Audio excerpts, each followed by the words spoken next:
Join us this new year for new conversations at the Commonwealth Club.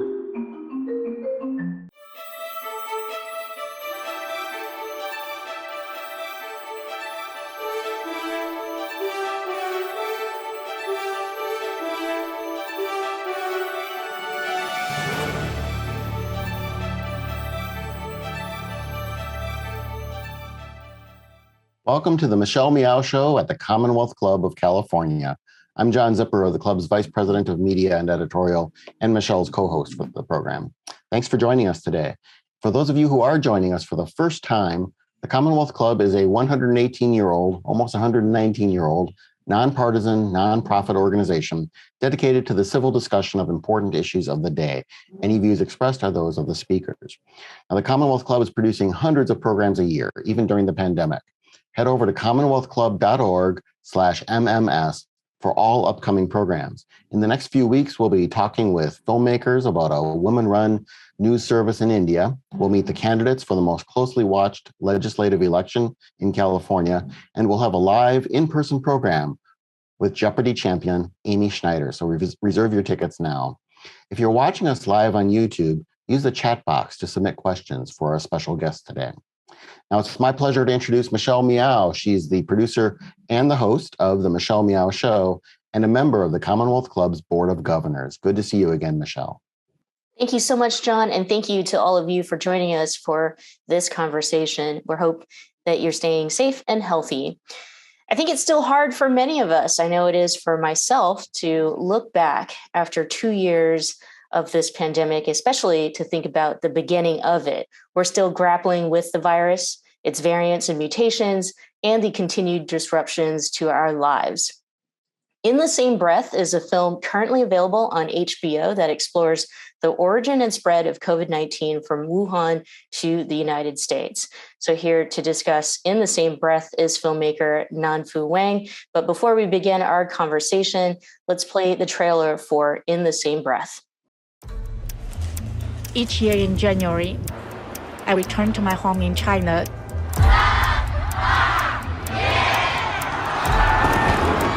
This was the last moment I can remember when life still felt normal. Then, in an instant, everything changed. Hospitals were overwhelmed. 最多的时候，我们记得刚刚封城那一天，一天电话量就有1万、1.4万的样子。The official news report said that everything was under control. 没有发现明显的人传人的证据，并未发现明显的人传人现象。But people were dying on the streets. The risk remains low. There's very little threat here. The media was staging interviews with doctors and nurses. I started asking questions. How are we preparing for this? I was accused of causing hysteria and spreading rumors. I knew immediately something was wrong. 有种人间天狱的感觉。 We didn't know what to do. The moment you open your mouth, you conceivably could become a target. When the government is telling us where to look, they're also telling us where not to look. Hospitals are warning them not to talk to the media. 凌晨1点多钟把他送走后就没看到他了。 It started out as a medical crisis. It has become a test of our form of government. This is the reflection of a broken system that was already on the verge of death. It's hard to picture how all of this might end. But I can clearly imagine how this could have begun differently. We have to be united to fight this.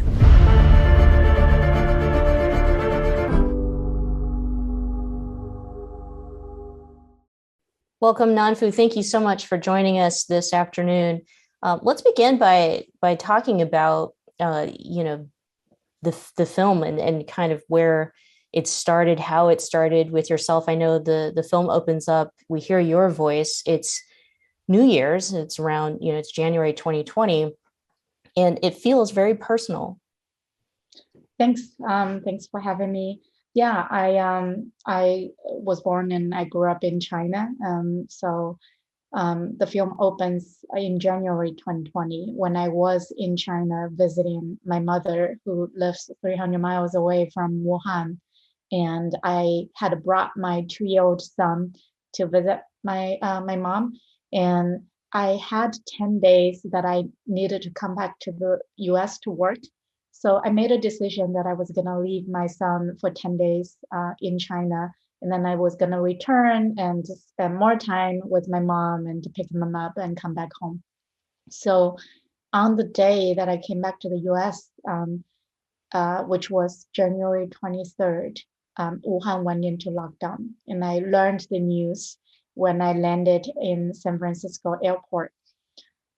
So the initial reaction was really like not sure how serious the virus was, and trying to understand and figure out if my mom, if my son, if my family, they would be safe, and whether I needed to take any action, whether I needed to go. At the time, my work prevented me from leaving. I had to be there. And so I was talking to my husband, who is an American citizen and doesn't speak much Chinese at all. And my family lives 3 flights and 2 buses away from Shanghai or Beijing, big city. So we had engaged and then thought about if he could go back to China to pick him up. But then at the same time, as parents, we thought we must be paranoid. And when our child has like, any distant threat of danger, we reacted with irrational thoughts. So at the time I was like, then we really figure out how serious the virus was. And I started talking to people in Wuhan and trying to find more information, trying to piece together everything I can find from the government. And quickly I realized that what the government had told people was the virus was under control. It's completely contained in Wuhan.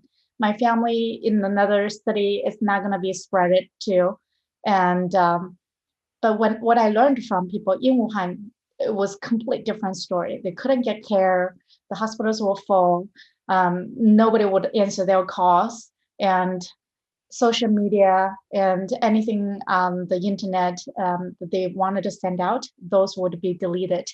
And the final moment that made me realize I need to get my son out was in my hometown. I had relatives who work in the hospital and work for the government. And they told us, because every day you can monitor how many cases that city has. And it was 0, 0, 0. But my relatives have told me that the hospital already had COVID cases.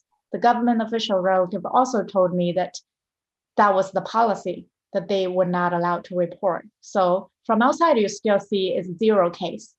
And that was when my husband flew to China, got my son out. A few days later, the 2 countries' border had closed. And then from then on, I was at the same time archiving everything that I felt would be deleted by the government. And then again, like immediately after that, started making this film. When you say started making this film, that's even more complicated because you're in New Jersey and you got camera people in China to be filming these. Talk a bit about how that came about their safety, not just obviously medically, but politically and socially. How did you deal with all that? Yeah, so the turning moment that I turned from a mom, a daughter who was worried about family safety to a filmmaker was one night I was sitting in my living room late night, and I saw a social media forum on Weibo, which is a Chinese version of Twitter. And there were 1,500 people posting their ID photos, phone numbers, addresses with a hashtag crying for help, like somebody help me. And they have photos of them laying in bed and dying. So when I discovered that, the emotions that came out was like, I was so outraged and also so sad and also afraid that if I wake up the next morning, all the entire platform could be gone. So I stayed up all night and I archived all the 1,500 people's information. And then I made a 500 pages PDF and sent to news organization asking if they could report the story. For some reasons they couldn't. And then that was the moment I felt I needed to make a film. And the next steps is a little complicated because, like you said, I was here trying to find somebody inside Wuhan, which had the most strict lockdown in the entire world, that people needed to have a certificate to go out to their apartment, and let alone filming. So finding those contacts, so me and my producers here worked together first to send a couple of messages to people who we trusted, encrypted messages. And we couldn't really post job hiring in public. So we were like, okay, let's send to the people we trusted. And then we got a few responses. And we asked those people to go out to film who had a permission to go out. And then they were either filming DSLR camera or like simply iPhone. And then through them, we continue asking who they knew they can ask through encrypted messages or a safe channel, because the fear was if the government found out I was making the film because of my previous films that were all political sensitive, they would immediately shut down the production and we wouldn't be able to do anything else. So very quickly, we were able to find someone to film inside the hospital. And those few cinematographers and journalists had already been filming in the hospital and had the credential before. And it was a process of convincing them, and took a lot of conversations to really get, for both of us to trust each other. Because on my end, I felt I couldn't really trust a stranger. Like if I tell the stranger I wanted to make a film and I wanted to do this, the fear would be the next moment that person would go report to the authority that I was going to make a film. And at the same time, I think the other person wouldn't trust me as a stranger what my motivation was. Was I hired by quote unquote foreign agencies, which in China there is a rising hostility towards media or whether it's a journalist or filmmaker from outside of China, because of the government had promoted that a lot of those were funded by hostile foreign forces. So the conversations often took like getting to know each other, between me and the cinematographers, telling them who I am and what motivated me to make documentaries in general and why I wanted to make this film. And I often tell them I wanted to document the history as it's unfolding. And this is a very important part of our history. And you, the person who I was talking to, have the access and have the opportunity to witness it. And you are like in Wuhan right now, and you are witnessing this part of history as no one does. And I hope that you will be able to help document this. And people who eventually worked on this film agreed for different reasons, and that's part of like included in the film too. So after they came on board, the next stage is to make sure, political and physical safety.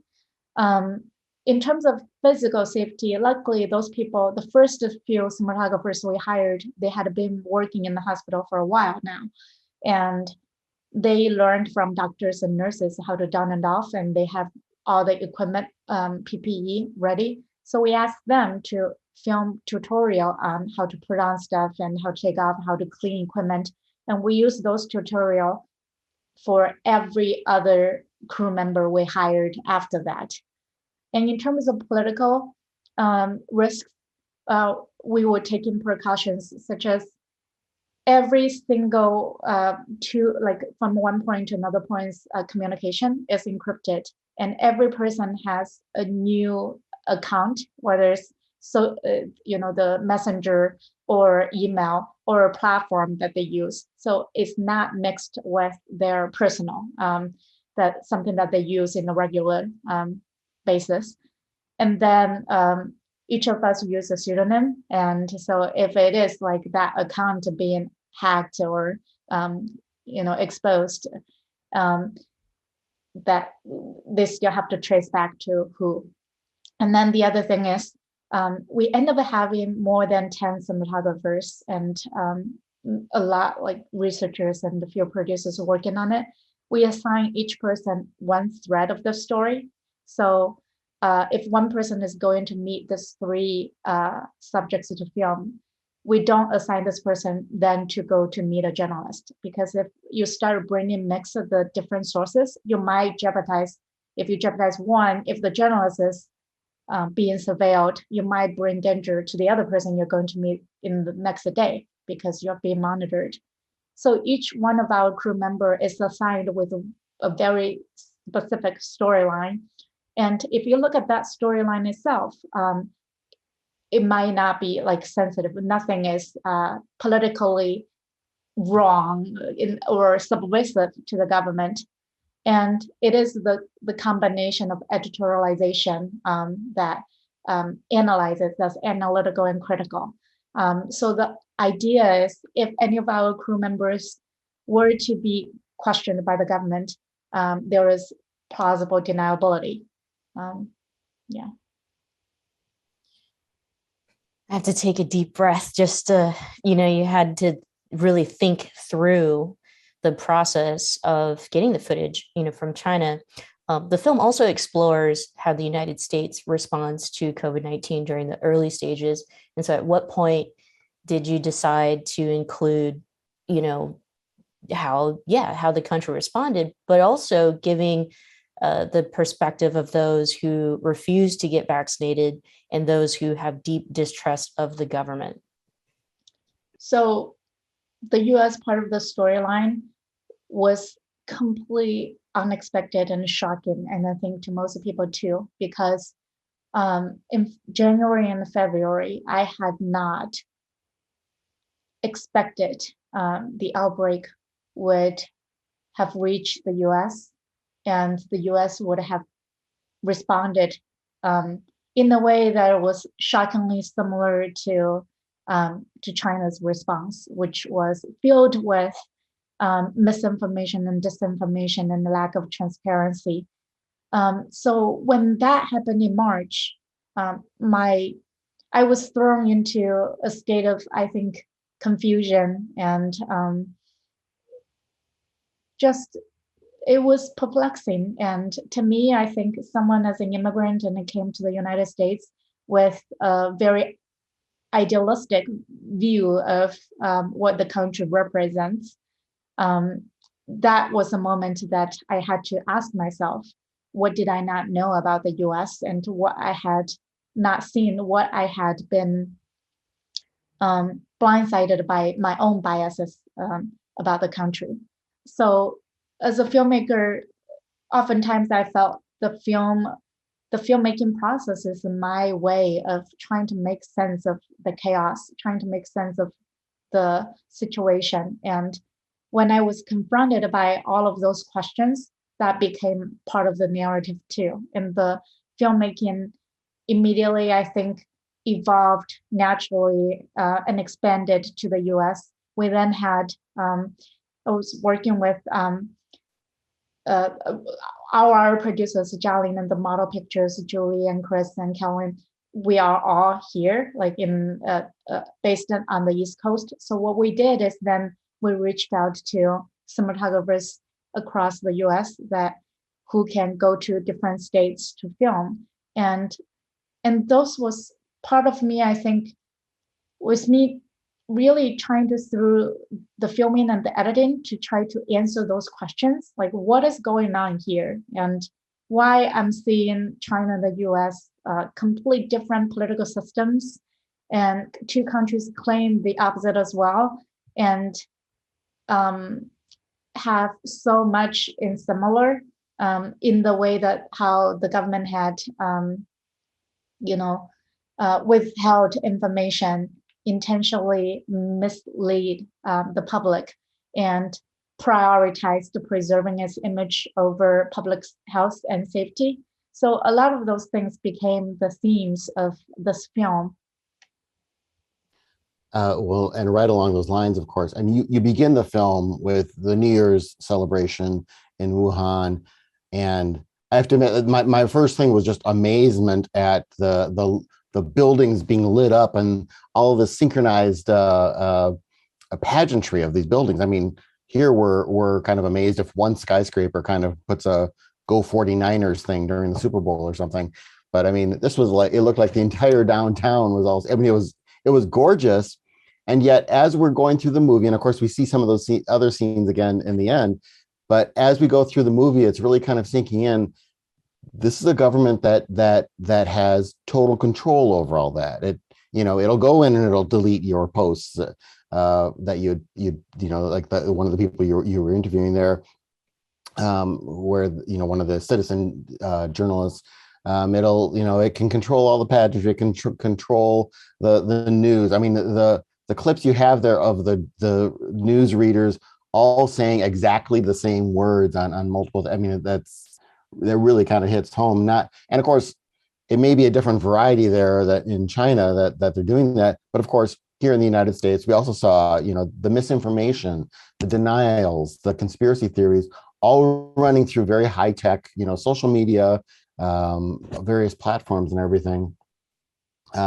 It does seem to me that it's easier now for the governments to exercise those types of campaigns to kind of control the hearts and minds of people than it would have been 20, 30 years ago. Your thoughts?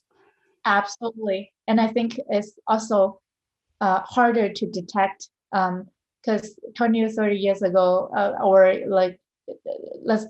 pre-social media world, where you can, it takes a sophisticated mind and trained eyes to see, to differentiate propaganda, versus like from the sea of information, whether it's from the news or from TV.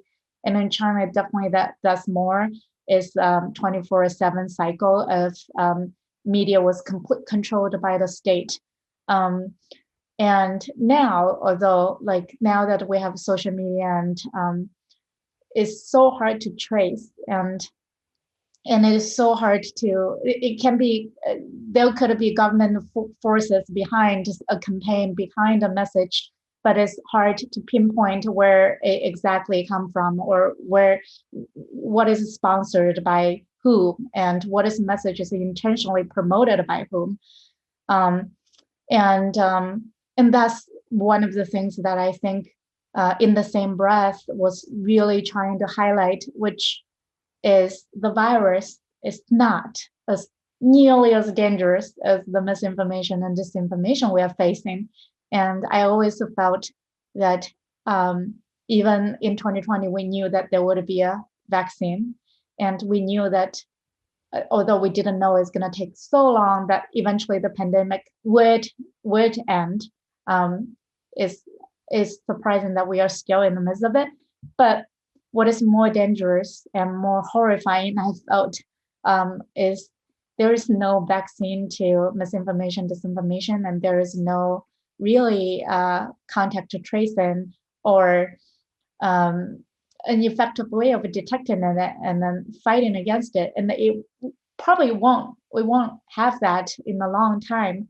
And the speed of spreading and the consequences of it and the level of out of control and the damage it would have on a society is to me is more scary than coronavirus itself.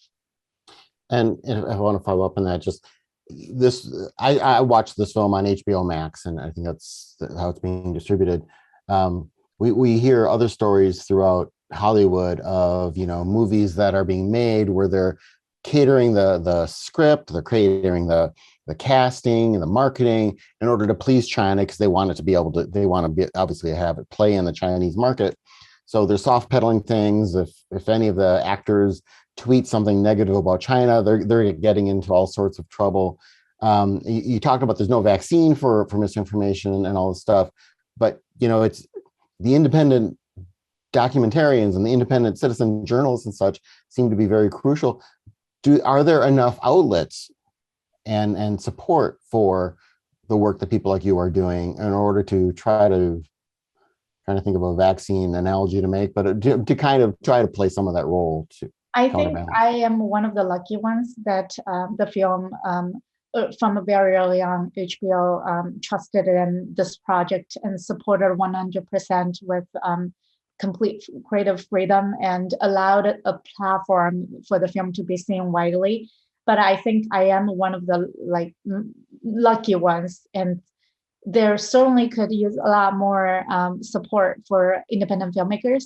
But I also think to rely on raising critical consciousness or educating people on films or literature or articles, that's not nearly enough, because how much audience that a film could reach and how vast the population is. I think if there is no adequate and even reformed media literacy education in the near future, what we are going to see is going to be another pandemic if it's not taking the same form. But we talk about infodemic, and there are so much that could suffer from people's just the ideological, in a way, that believe in, and we are already seeing that the different level of everybody, no matter what they believe, firmly believe what they were holding is the truth and refuse to see the other side. And that's true with anybody. And I think in order for people to have the ability, including myself, because I oftentimes learned that I had my own biases, and only after. And each film for me is a discovery of what I didn't know before and what my biases were. But in order for people to have the ability to reflect, to have the critical consciousness, and to be able to do research, to be able to differentiate what information is true and non-true, I think it requires education, middle literacy from maybe elementary through college, and that's not by seeing one film or reading one article that can change. Yeah, to follow up on that, I mean, I'm wondering if you feel as if the people who need to be listening are listening. We're 2 years into this thing, and we all know that we could be living with this. There could be more to come. The most important thing to take away from not just the film, but their experiences of these last 2 years, is that the misinformation definitely led to a lot of, in my opinion at least, lives that we could have saved. It led to a lot of deaths. It led to a global pandemic. I'm not sure, but if China had been honest about the virus to begin with, or that it was open and known to the rest of the world when it should have, could we have prevented a global pandemic? So the question I have for you is really, are these leaders understanding that the misinformation is even more deadly than the virus itself? Your thoughts? I wish we could all ask them this question. I think if you were going to ask, so in the film, we see leaders telling us nothing to worry about in both countries. And it's also not uncommon. It's also not just isolated in China or US. And if you go beyond the two countries and everywhere in between, the leaders more or less did similar things in many countries. If you ask them whether they would admit that they were spreading information that is untrue intentionally, or I'm sure we would get lots of different answers, but I think, and probably more denial, because what we have seen is they would tell us everything is fine until there is absolutely no way to continue that narrative anymore. Then they would have been forced to admit that it is not under control. I think inherently power and people who are in power, their instinct is to preserve that power. And that's what we have seen, at least I felt like what we have seen during the pandemic is that's the priority. And I think that would only, I don't know, change is too optimistic to say, but like only we would be able to prevent that is if enough citizens are able to, there is a mechanism to hold them accountable. But I don't think we were able to, and we're now seeing, like, especially in China and in the US during the early stages, when people who are questioning, when people who are raising, questions, alarms, and sounding alarm, they were being silenced. It was interesting. By the way, sorry, I wanted to just add this.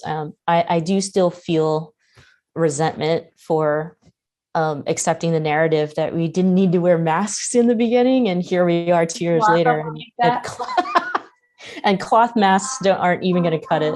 Back to you, John. I was when I saw, like, just a few days ago about the cloth mask and in the breaking news, I just laughed because. Yeah. Yeah, and now it's KN95 masks, and in fact, we're getting a bunch of them at the club, so that'll be the new standard you have to wear in the building. It's interesting talking about kind of the narratives that these both countries were putting out, both governments were putting out, and their reasons, or their fears. That we see this, a number of folks in China who are talking about, we have to support the government. We don't want the West to see us. They see us. If they see that there's this problem, they'll attack. They'll insult us. It'll hurt our image. And over in the United States, of course, Donald Trump was projecting this image of, I always do everything right. I'm never wrong and such. And to me, the horrible irony of this is that what China's government did brought it disrepute. If they had done kind of what you briefly allude to toward the end of the film, of come out and said, look, we've got this problem here, we're cooperating internationally, there would have been a heck of a lot more, I think, respect for the Chinese government and for the leadership even of the Chinese Communist Party. For understanding, okay, cool, they're being open about this. I think Donald Trump would have been reelected if he didn't even need to lead well, if he had just gotten out of the way and not injected himself in doing really spreading misinformation and lies and such. So it's just interesting to me, I think, at least my interpretation of it is that both of them really undercut themselves in an attempt to protect themselves. And of course, we all paid the price for this. I realized there wasn't really a question there, so I'm just going to move right into another thing, which is that, there are so many heartbreaking scenes in this documentary. The man having to decide whether to take his, mother, it was his mother, I think, either back home or leave her there to die at the hospital, which couldn't take her in or wouldn't take her in, or the father trying to see his sick son, or the people grieving for loved ones who, were dying alone and or even unconscious. I'm kind of curious in your thoughts about how this type of a trauma, that so many people in societies are feeling, how that could affect them going forward.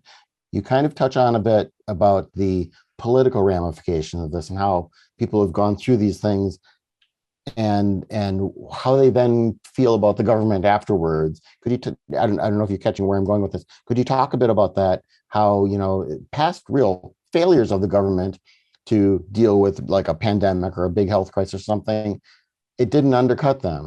There was kind of a resurgence of, pride and joy. And yeah, it's so like two things. One is about the trauma. When I was making in the same breath, like I talked to so many families of COVID victims, and it was devastating to talking to each individual, because the stories on paper, or if you summarize their story, they all seemed somehow similar, like my mom or my dad or my son or somebody in a few days suddenly developed symptoms, and suddenly, the situation got deteriorating very quickly, and then somebody's life, was gone. And it looked similar storyline. But when I talk to each individual, like they cry and I would cry with them, because the way that they described, who that person is and what they are and how they experienced and what that meant to them, how the world completely changed to them. Each person's loss is so unique and so individual, and there's nothing that is two stories are similar in that sense, because to that one individual, that's the whole world, and there's no replication. There is no. So that's something that I really felt frustrated, because I realized I could talk to 5 people and 10 people, and I would feel like 10 different times, and my heart was just being ripped open, and I understood their trauma, which a lot of them a year later and 2 years later, and especially right now, January, a lot of people by the time get to February 2020 died, and they still haven't gone past, and probably won't in a long time. Some people lost entire families. There was one person in the film, Li Chong. She lost her dad, her mom, and she's by herself now as a single child. So the trauma part I don't know, and I think the trauma is something that, talking in the broader sense, that how the pandemic has affected each one of us, that's something we won't even begin to fathom in years to come. We're still talking about how it affects kids, how it affects like teenagers, how it affects everyone.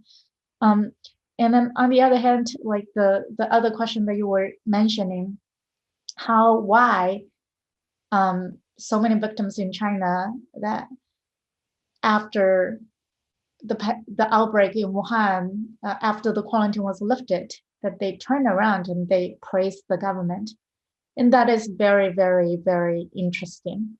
But it wasn't too surprising to me, because when I was making One Child Nation, which was about the consequences and the impact of one child policy in China, that was the first time I was shocked, because I would meet parents who gave up their kid, who lost their kid due to the policy, who would cry, who you can see how as parents, they never recovered from that loss.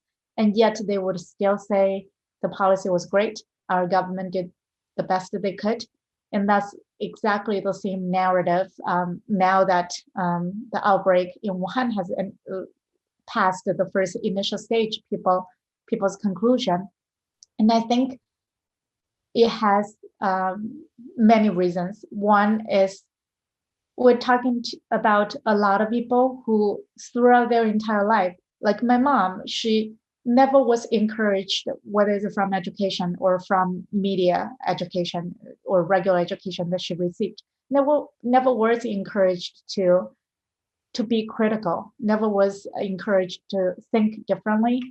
And that's one thing. And then another thing is, from January till today, every day in China, the media was controlled by the state.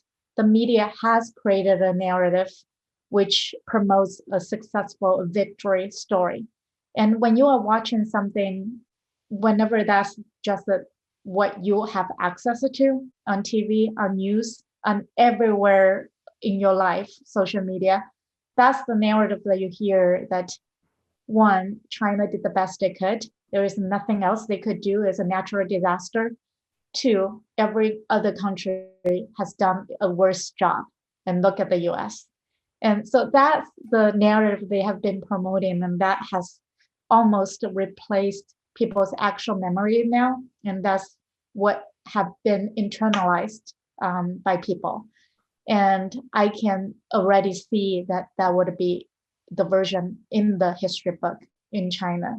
And I think that was why a lot of people in China, despite that they lost their family members, they consider it a natural disaster they couldn't avoid, like an earthquake or anything.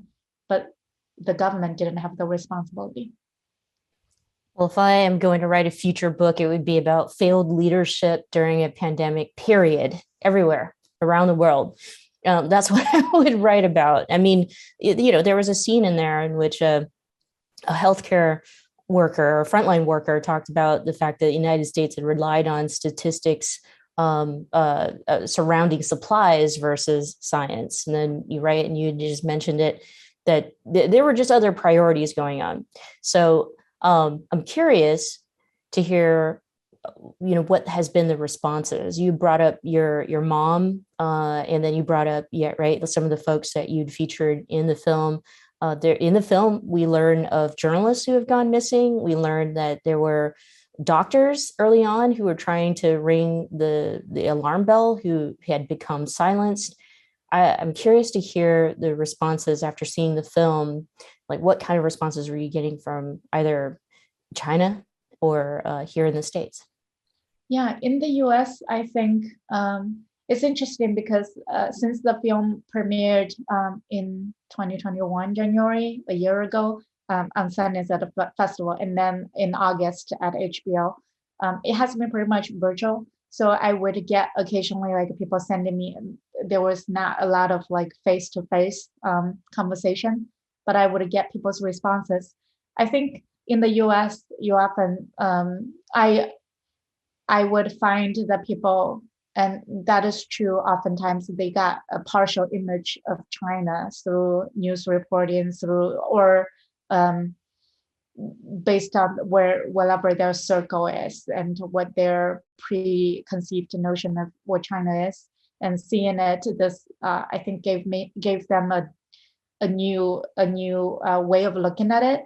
And the US part of it, I think what people have said is it allows them to have more clarity in the situation, because it is combing through the very chaotic situation reality. And we basically built a database when we were making this film to try to really go through the entire timeline from November all the way. And then the response in China, people couldn't see the film officially in China. So oftentimes they would find a way to watch it through VPN and change the location to the US when it was available here. And then I have gotten feedback from journalists, activists, and sometimes just regular people. The most touching ones are, as I mentioned, that China has pretty much successfully written its version of the history on the pandemic, even though we're still in it, but it's formed, and it is the way that it's being presented to everyone in China in the schoolroom, that they would learn about the pandemic, how they would learn. So when people saw the film, they appreciated that it reminded them this collective memory that would have otherwise been forgotten and just faded from people's consciousness, because the more that they're exposed to, there is one narrative that, and being told again and again and reshaped, that almost sometimes become their truth.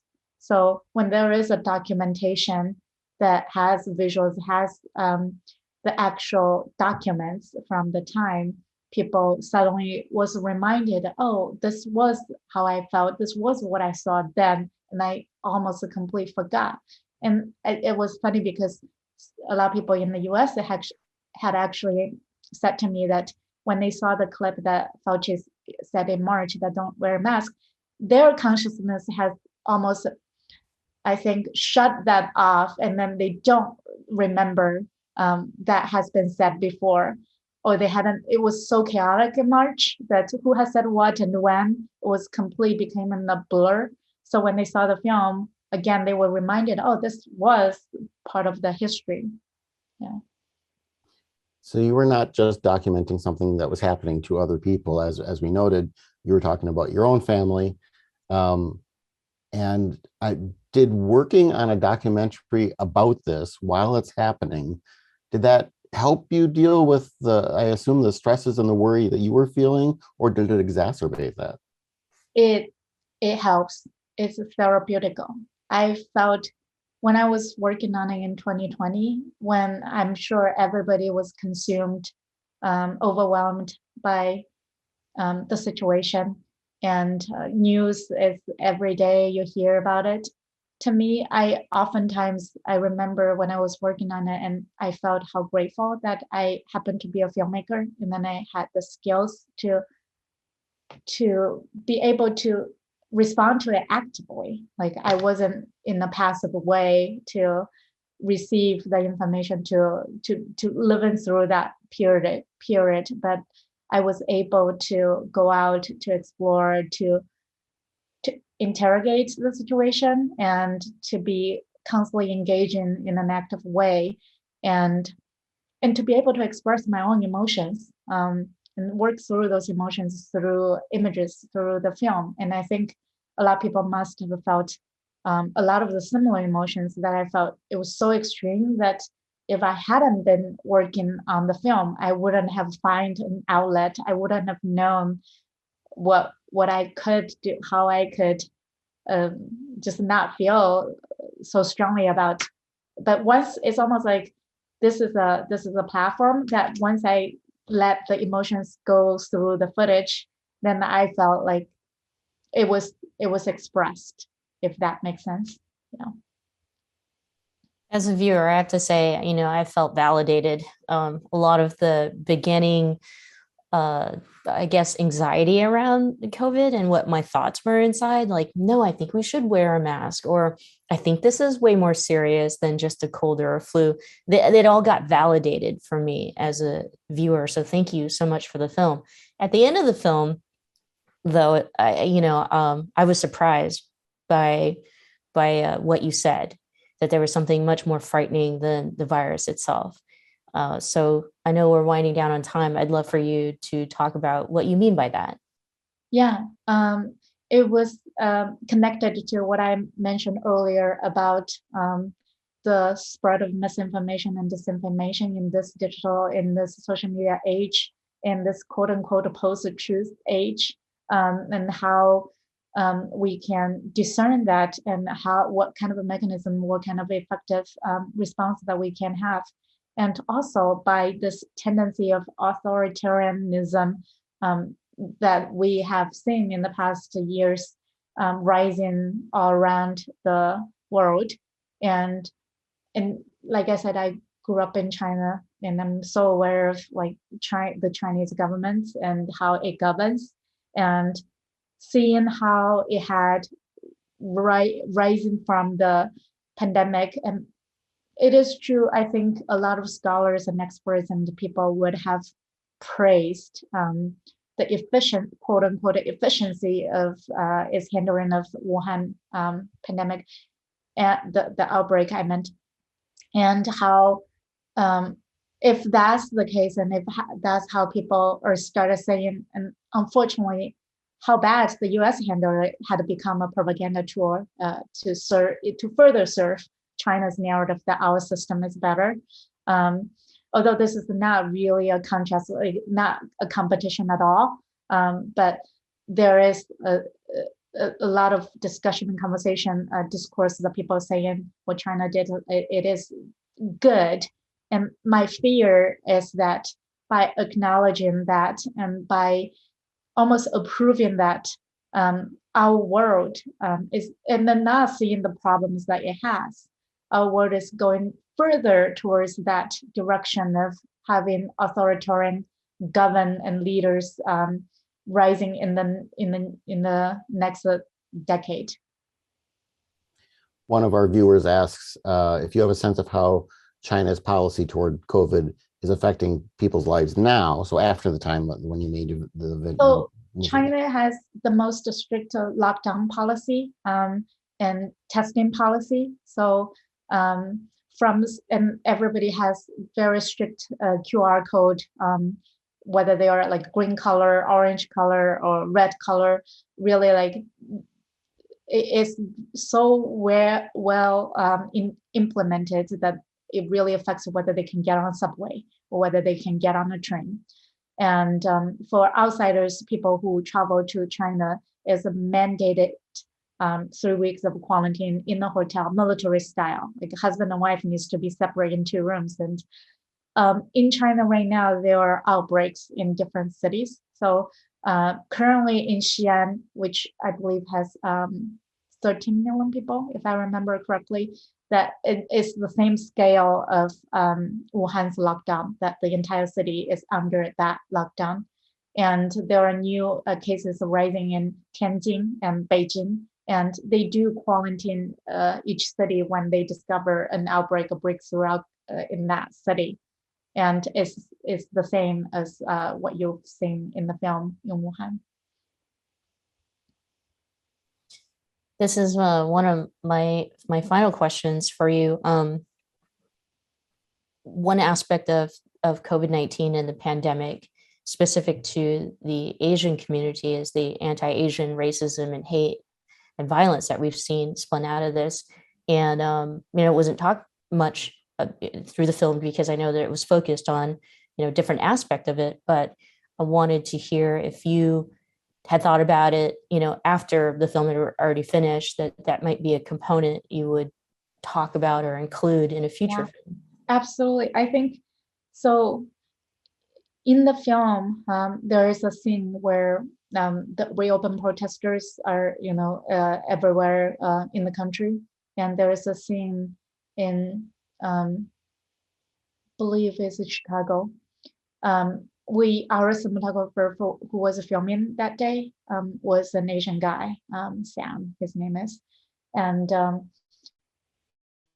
he was like verbally attacked by the protesters and calling him, because he is Chinese American. And so even at the time, we could already see where it came from, and we could see by calling it, China virus, by speculating that this was manufactured in a lab in China. All of those contributed to the rise of Asian hate, and it's not coming out of nowhere. And this is what I was saying, that it's the kind of a virus that you don't really pay attention to, and then when it spreads, it's way out of control. It has spread to the entire country, and so many people. When at the very beginning, it could start from one person. It could be one person's narrative, and that kind of spread it to a lot. So that's something that I hope also that the film could show people, which is the two countries' leaders have taken advantage of this and made a competition by pointing the fingers at the other country. In China, they blamed that the virus originated in the US by the US military. And each country's government and certain leaders, they were encouraging this hostility towards the other country's people or another ethnicity. And I hope that the film, what it shows is we are all similar. And the film shows how people both in China and the US, they suffered the mistakes that made by the government. But if you look at the people themselves, they really have a lot more similarities than the differences. We're wrapping up, so I just want to get into writer Matt, I believe it's Fagerholm, calls you, quote, one of the best and most important filmmakers working today, unquote. So is there anything you can tell us about what your next project is? Are you already working on another project? I am working on 2 projects, but I couldn't talk more about it, what they are, but yeah. Well, we'll go ahead and send you off, and thank you so much for being here with us. I know that you got to run off to more important things than chatting with John and I, so we appreciate your time. Is HBO Max the only way that people can watch the film in the same breath? I think so, yeah. Yeah. All right. Well, yeah, catch it if you can, and borrow a friend's subscription if you don't have one. You need to. It's a very, very important film. In the same breath, Nan Fu Wang, thank you so much for joining us for this important conversation. Thank you. John, back to you. Well, thank you again to our special guest today on the Michelle Meow Show at the Commonwealth Club of California. And last but not least, thanks to all of you watching and listening online. You can find more programs at commonwealthclub.org/MMS. Stay safe and have a good week.